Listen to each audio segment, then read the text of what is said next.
Law of crime हा subject आहे आपला. मी ॲडव्होकेट पूर्वा गुहागरकर आणि माझ्याकडे लॉ ऑफ क्राईम्स हा सब्जेक्ट आहे. हा आपल्याला 60 मार्क्सला रिटर्न एक्झामला हा पेपर असणार आहे. त्याचे 2 पार्ट पडतात.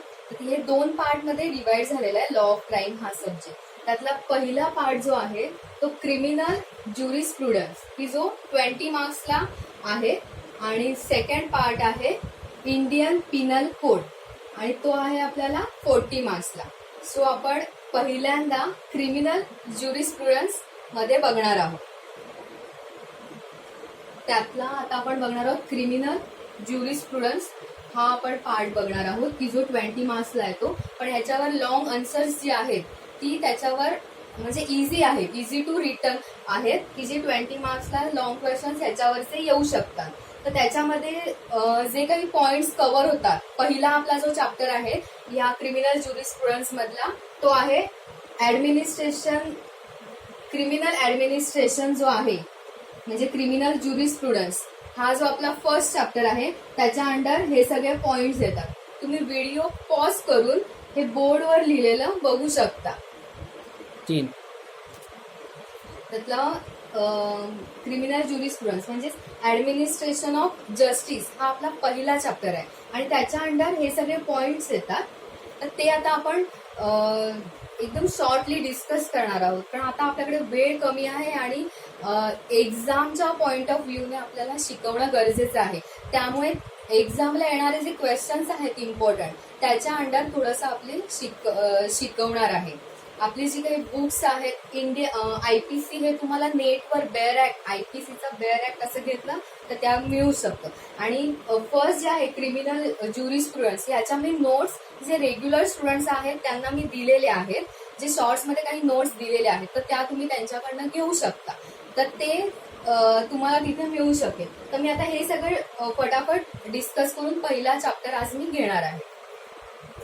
तर ऍडमिनिस्ट्रेशन ऑफ जस्टिस ह्याची जी आपण जे पहिलं म्हटलंय डेफिनेशन, ऍडमिनिस्ट्रेशन ऑफ जस्टिस ह्याची आपण पहिली डेफिनेशन बघणार आहोत की जी साल्मनची डेफिनेशन आहे. व्हिडिओ तुम्ही पॉज करून ती तुम्ही नोट्समध्ये तुमच्या लिहू शकता. मी हळूहळू वाचते तसं तुम्ही लिहू शकता. आता वाचते. What is the administration of justice? The administration of justice is the maintenance of a right within a political community by means of the physical force of the state. Administration of justice is the maintenance of a right within a political community by means of the physical force of the state. ही administration of जस्टिसची definition आहे. आता दुसरा point आहे की necessity. आता administration of जस्टिसची म्हणजे criminal ज्युरिस्प्रुडन्स वगैरे आहे त्याची आपल्याला का गरज आहे? कुठेतरी सोसायटी इम्बॅलन्स होते. जर क्रिमिनल आपल्याला जर जस्टिसच नसेल आपल्या समाजामध्ये तर काय होतं, आपली सोसायटी कुठेतरी इम्बॅलन्स होते आणि हे बॅलन्सिंग राहायला पाहिजे. जर एखाद्यावर गुन्हा होत असेल किंवा एखाद्यावर अन्याय होत असेल तर त्याचं जस्टिस मिळणं आपल्याला गरजेचं आहे. त्यामुळे ते जे काही इम्बॅलन्सिंग होते सोसायटी ती बॅलन्स होण्यासाठी आपल्याला ज्युरिस्प्रुडन्स ऍडमिनिस्ट्रेशन ऑफ जस्टिस जे आहे त्याची आपल्याला गरज आहे. किंवा जो कोणी गुन्हा करतो जिथे काही क्राईम घडतं तिथे पनिशमेंट ही मिळायलाच पाहिजे. त्याशिवाय तो जो काही गुन्हा असेल त्याची किंवा ती जी काही ज्यांना शिक्षा मिळालेली आहे तर त्याचं निवारण होऊ शकत नाही. ह्यासाठी क्रिमिनल ज्युरिस्प्रुडन्स याची गरज आहे. त्याच्यात आपण सेकंड आहे ओरिजिन हा जो पार्ट आहे तो आपण बघणार आहे. तर ओरिजिन किंवा ग्रोथ कधी झाली, ऍडमिनिस्ट्रेशन ऑफ जस्टिसची ग्रोथ कधी झाली आणि पूर्ण डेव्हलप कधी झाली. आता आपण बघितलं तर आयपीसी हा 1860 मध्ये आयपीसी हा जो कोड आहे हा तयार झाला. म्हणजेच काय तर तेव्हापासून आपले डेव्हलपमेंट व्हायला म्हणजे प्रॉपर डेव्हलपमेंट व्हायला सुरुवात झाली. आता ओरिजिन मध्ये काय दिलंय तर 3 स्टेज दिल्या. त्यातली फर्स्ट 3 स्टेज आहेत. त्यातली फर्स्ट प्रायमरी स्टेज, सेकंडरी आणि तिसरी स्टेज आहे ती म्हणजे मॉडर्न स्टेज आहे. त्यातली पहिली जी स्टेज आहे ती प्रिमिटिव्ह स्टेज म्हणून आहे. आता प्रिमिटिव्ह स्टेज मध्ये काय दिलेलं आहे तर प्रिमिटिव्ह स्टेज मध्ये दिलंय की जे अश्मयुगीन काळातले जे मानव होते त्यांची ही प्रिमिटिव्ह स्टेज आहे.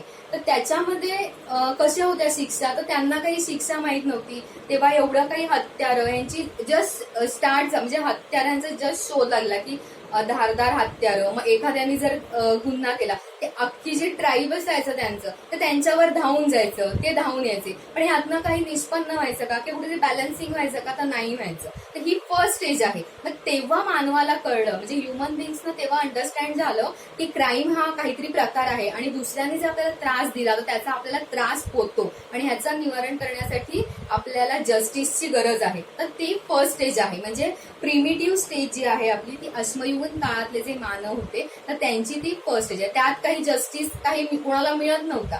मग त्याच्यात डेव्हलप होण्याची ग्रोथ झाली. मग ती कोणती, तर ती सेकंड स्टेज. सेकंड स्टेज आहे तर ती स्टेट स्टेज. त्याचं काय नाव आहे, तर स्टेट स्टेज असं त्याचं नाव आहे. आता स्टेट स्टेज मध्ये काय सांगितलंय, तर जसं राज्यकर्ते जे होते, म्हणजे राजा, राज्यकर्ता किंवा राज्य निर्माण झाली होती तेव्हा, म्हणून ती स्टेट स्टेज. मग राज्य निर्माण झाल्या, प्रत्येक राज्याचा राजा वेगळा होता. मग तो त्या गुन्ह्यानुसार तिथे पनिशमेंट द्यायचा. म्हणजे आपलं eye for eye, tooth for tooth, ही जी पनिशमेंट होत्या ह्या तेव्हा निर्माण झाल्या. तर त्याच्यातनं पण जस्टिस मिळत होता का प्रत्येकाला, तर नव्हता मिळत. पण मानवाला ते अवगत झालं होतं की आता कुठेतरी जस्टिस आपल्याला मिळतोय किंवा मिळायला लागलाय. पण ही कुठेतरी एक स्ट्रॉंग पनिशमेंट वाटायची प्रत्येकाला, की कधी कधी जो क्राईम असायचा तो सिम्पल आहे पण पनिशमेंट खूप हार्ड आहे.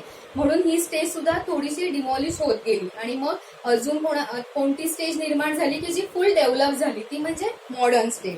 मॉडर्न स्टेज म्हणजेच ऍडव्हान्स स्टेज. मग आपली जी पहिली जी होती स्टेट स्टेज, ती कोणती, तर राजे रजवाडे यांच्या काळातल्या ज्या होत्या की I for eye, tooth for tooth, life for life, अशा ज्या शिक्षा होत्या त्या कोणत्या होत्या, सेकंडला. आता थर्ड बघूया. थर्ड म्हणजे ऍडव्हान्स स्टेज किंवा मॉडर्न स्टेज, अशी ही थर्ड स्टेज आहे. आता थर्ड स्टेज मध्ये कोणत्या शिक्षा दिलेल्या आहेत की तिथे ती ग्रोथ होत होती, जस्टिस मिळण्याची जी ग्रोथ आहे ती होत होती, कुठेतरी डेव्हलप होत होते. आता आपण बघितलं 1860 साली ही बऱ्यापैकी डेव्हलप झालं होतं. पनिशमेंट आहे आपल्या किंवा जस्टिस आहे हे तेव्हा बऱ्यापैकी ग्रोथ झालं होतं. म्हणजे आपल्या स्वातंत्र्य पूर्वीचा काळ किंवा स्वातंत्र्यानंतरचा जो काळ होता तर तो ह्याच्यामध्ये लास्ट स्टेजमध्ये, मॉडर्न स्टेजमध्ये तो येत होता. तर त्याच्यामध्ये काय सांगितलंय, तर एकदम आपल्याला काही कठोर शिक्षा सुद्धा होत्या, त्याच्यामध्ये काही सौम्य शिक्षा सुद्धा होत्या की ज्या आपण थेरीज ऑफ पनिशमेंट मध्ये आपण हे रिकव्हर करणारच आहोत. तर ऍडव्हान्स स्टेजमध्ये जे होत्या त्या कुठेतरी पनिशमेंट, IPC आला होता आणि त्याच्यामध्ये शिक्षा डिफाईन केल्या होत्या. जसं की काही ह्याच्यामध्ये काळ्या पाण्याची शिक्षा सुद्धा होती. मग आता ती थोडीशी डिमॉलिश झाली आणि मग लाईफ इम्प्रिझनमेंट आली. मग ह्या ज्या शिक्षा आहेत त्या शिक्षा जेव्हा सांगितल्या गेल्या IPC मध्ये तेव्हा काय झालं, प्रॉपर डेव्हलपमेंट झाली ऍडमिनिस्ट्रेशन ऑफ जस्टिसची. आणि ती मॉडर्न स्टेज, ती थर्ड स्टेज आहे की ती मॉडर्न स्टेज आहे. अशी ही आपल्या ह्या 3 स्टेज आहेत. आता हे झालं आपलं ज्या स्टेज होत्या म्हणजे ओरिजिन, हे ओरिजिनच्या अंडर झालं. आता सेकंड पार्ट आहे, म्हणजे ह्यातला सेकंड पार्ट आहे डिस्टिंग्विश बिटवीन क्रिमिनल जस्टिस आणि सिव्हिल जस्टिस. हे मी लिहून दिलं होतं, मी तेच वाचून दाखवते पण आपल्याला फटाफट घ्यायचं आहे आणि सगळं एवढ्या दिवसांमध्ये रिकव्हर व्हायला पाहिजे. म्हणून मी आता जे काही मी ज्या नोट्स दिल्या होत्या त्यातलं वाचून दाखवते की सिव्हिल आणि क्रिमिनल जस्टिस ह्यामध्ये फरक आहे. सिव्हिल जस्टिस म्हणजे काय, की जे आपले प्रायव्हेट राईट्स जे असतात ते कुठे इन्फ्रीज होतात तर ते सिव्हिल की त्यांच्यासाठीच आपला जर काही जस्टिस पाहिजे तो civil justice. Criminal justice is for whole the society.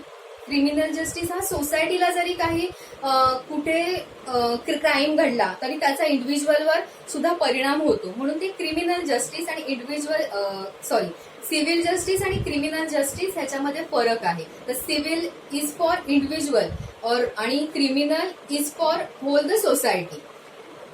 आपण त्यातला पहिला आहे the objective of civil justice. त्याचा ऑब्जेक्टिव्ह काय आहे, is to enforce rights and civil justice is mainly remedial. आणि क्रिमिनल मध्ये सांगितलंय is to punish to wrongdoers for their wrongs and criminal justice is on the whole penal. आता civil justice मध्ये काय दिलं, it is a remedial. Civil justice मध्ये काय असतं, जसं आपल्या जागा जमिनींच्या केस असतात, तर त्या जर आपण एकमेकांवर केली की एखाद्याने आपली जागा हडप केली आहे म्हणून आपण एखाद्यावर जर कंप्लेंट दाखल केली तर तुम्हाला तुरुंगात टाकतात का नाही टाकत. मग अशा वेळी काय करतात, तुम्हाला काहीतरी रेमेडी दिली जाते की समान वाटपाचा दावा करा तुम्ही, म्हणजे पार्टिशन सूट करा किंवा ते 7/12 किंवा फेरफार आहे त्याच्यासाठी आपण अपील करू शकतो की ज्यात काही मिस्टेक असेल तर त्यासाठी आपण अपील करू शकतो. तर हे सिव्हिल जस्टिसमध्ये म्हणजे काही ते रेमेडियल आहे, तिथे पनिशमेंट होत नसतात. तर सिव्हिल जस्टिसमध्ये काय, इट्स अ रेमेडियल. आणि क्रिमिनल जस्टिसमध्ये काय सांगितलंय की जो कोणी रॉंग डुअर आहे म्हणजे जो कोणी अक्यूज आहे त्याला इथे पनिशमेंट होते. इकडे काय होतं रेमेडी, तर इकडे काय होतं punishment. It is the whole penal असं क्रिमिनल जस्टिसमध्ये आहे. आता सेकंड पॉइंट आहे सिव्हिल जस्टिस मधला सेकंड पॉइंट सांगते, it is usually deals with private wrongs. जसं मी आधी म्हटलं की इंडिव्हिज्युअलसाठी आहे ते. Civil justice usually deals with the private wrongs and governs the infringement of civil rights which belongs to individuals, जे मी आता सांगितलं तेच. आणि क्रिमिनल जस्टिसमध्ये काय येतं, crime is a breach of violation of the public rights and duties due to the whole community. परत एकदा सांगते, crime is a breach of violation of the public rights and duties due to the whole community. आता civil जस्टिसमध्ये काय सांगितलंय, तर जिथे private rights आपले इन्फ्रीज होतात तर तेव्हा सिव्हिल जस्टिसची आपल्याला गरज असते. पण क्रिमिनलमध्ये काय, it is a whole society, जे मग पहिल्या पॉइंटमध्ये सांगितलंय. क्रिमिनल जस्टिसमध्ये काय असतं, जर एखाद्याचा मर्डर झाला आणि हे जर पोलिसांपर्यंत कळलं तर आपण कोणी तक्रार केली नसते, कारण एखाद्या अननोन पर्सनचा मर्डर होतो तर कोण त्याची कंप्लेंट करणार. पण जर तुम्हाला कळतंय त्याचा मर्डर झाला तर पोलीस डिरेक्टली कंप्लेंट नोंदवू शकतात किंवा कोणीही कंप्लेंट नोंदवू शकतो, कारण एक मर्डर झाला तर त्याचा परिणाम अख्ख्या सोसायटीवर होतो. म्हणून इट इज काय आहे, तर ते होल कम्युनिटी जे सांगितलंय, duties due to the whole community.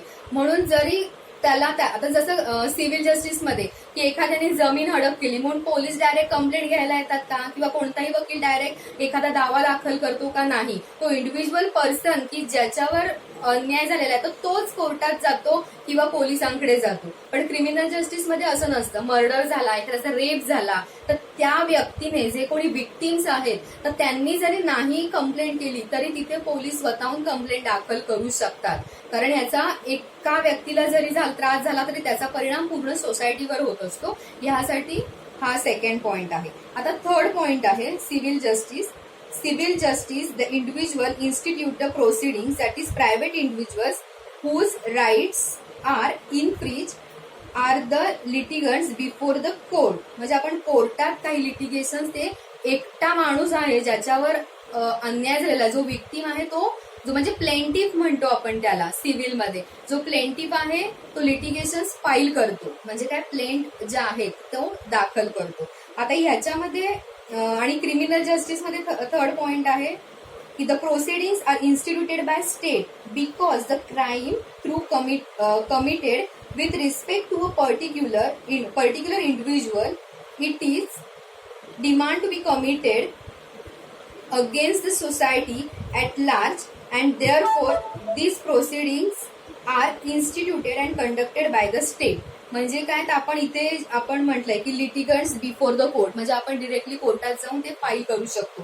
पण इथे काय म्हटलंय, बाय स्टेट, म्हणजेच काय पोलीस करतात. म्हणून कधीही क्रिमिनल केसेस असतात त्याचं आपण बोर्डावर बघितलं तर त्या कशा असतात, सरकार विरुद्ध त्या अॅक्युजचं नाव.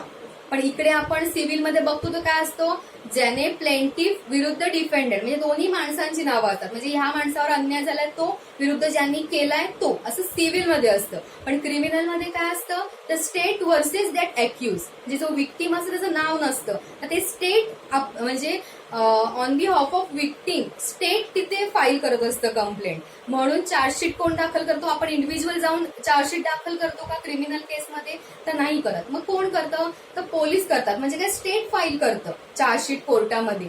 म्हणून काय तर स्टेट वर्सेस अॅक्यूज असं त्याच्यामध्ये असतं. हा थर्ड पॉइंट आहे. आता फोर्थ पॉइंट आहे, त्यातलं सिव्हिल जस्टिस मधला फोर्थ पॉइंट मी वाचून दाखवते.